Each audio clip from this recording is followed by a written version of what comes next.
PSG Chempionlar Ligasi finalida do'stlar Budapeshtda 30-may kuni Arsenalga qarshi o'ynaydi. Bavariya esa cho'zib yubordi gol kiritishni va PSG ayni paytda Yevropaning eng yaxshi jamoasi ekanligini isbotladi do'stlar. Ketma-ket 2 marta Chempionlar Ligasi finaliga yo'l olyapti. Bavariya Prime Bavariya edi bu mavsumdagi, lekin aynan mana bu PSJga qarshi do'stlar o'zi PSG yaxshi ham o'ynab yubordi.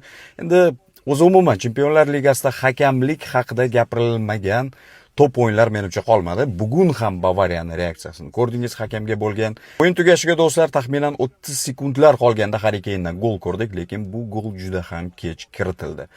Bavariya qo'shdi, ikkinchi taymning yarmiga kelib, aniq zarbalar soni 67-daqiqalarda bor yo'q ikkitagina edi.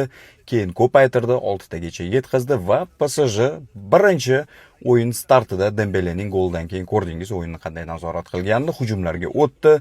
Neuer zo'r o'ynaganda Bavariya hujumchilarining o'yini chiqmayapti. Hujumchilar zo'r o'ynaganda o'tgan o'yinni aytib o'tyapman. O'zi umuman ikkita darvozabonlar ham yomon o'yin o'tkazdi, chunki 9 ta gol ko'rdik va bugun 1-1 ikki o'yin hisobiga ko'ra do'stlar PSG finalda.